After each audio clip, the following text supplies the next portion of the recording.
Today we're talking about one of my favorite tools, and that's the iPad Pro 12.9-inch with M1.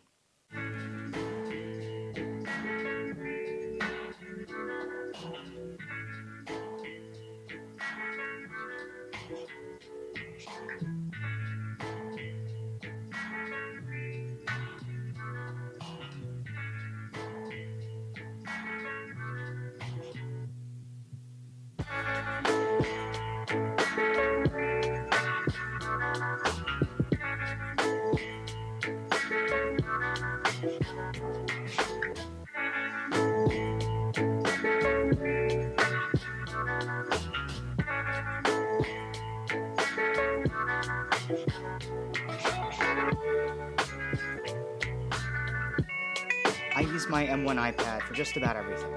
I use it as a portable music library, a computer for everyday tasks, a recording studio for my musicians that I need to send music to, and it has saved me a lot of time over the years. Due to apps like ForScore and music, music, music, music, music, music. Because of apps like Music and ForScore, you can have your entire music library at your fingertips. ForScore has a lot of ways to organize your library, by composer, by title, by key, by tempo, and so many more other things. One of the most powerful tools about ForScore is that you can use the camera to scan in a bunch of pictures into PDFs that you can edit relatively quickly. You can also have it automatically sync to Dropbox. That way you have a secure backup just in case your iPad fails. Another useful tool is that you can have organized set lists and libraries, which for me, I am a church choir director by day, and I sometimes play bar gigs at night. So it's great to have my music separated and organized into these different set lists and libraries. In addition, FourScore's got a lot of other powerful tools, like links. It helps with some of the more awkward page turns that tend to happen within music. Things like DSL codas, DCL codas, or awkward endings in page turns. So having this particular feature to FourScore of links and buttons, they tend to help out a lot. Every musician needs a pencil, and I use my Apple Pencil whenever it's working right now. As you can see, there's a few cracks in here, and so if I press it just the right way, it won't register anything. I used it to write all my notes in. I used it as a highlighter.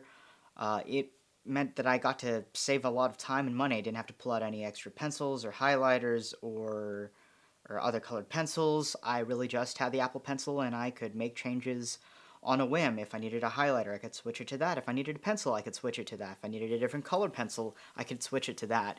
So this one investment has saved me a lot of time when it came to writing down my notes.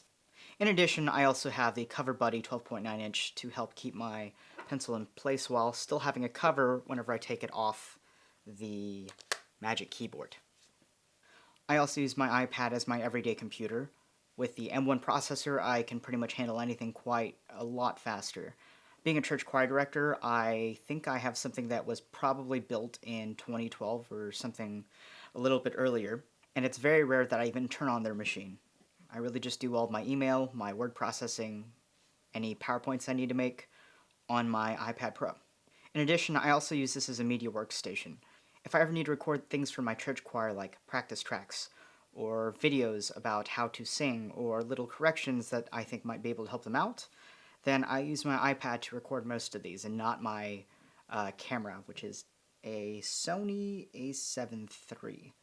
So it's got a decent microphone that can do things in a pitch, and it's pretty easy to upload stuff to YouTube from an iPad.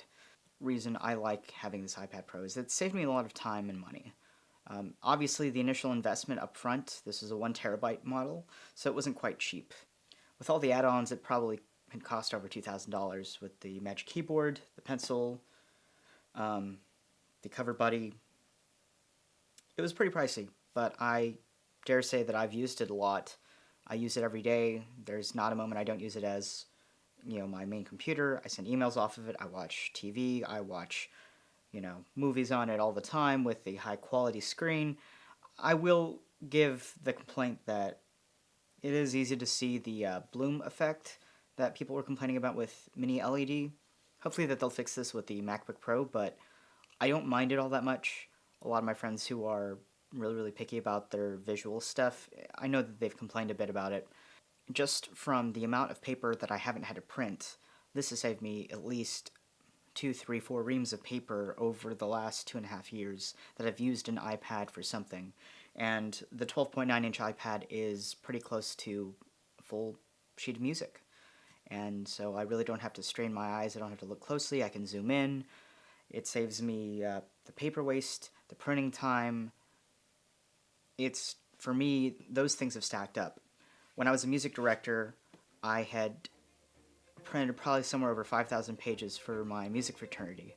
And that's, could go anywhere from 40 to 50 pages a semester per person with all these pieces of music. Taking out one person of that, saves a decent bit of paper and saves a decent bit of time.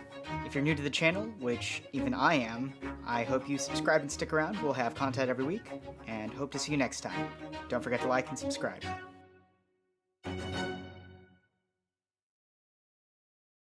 In summary, I use my 12.9-inch MacBook.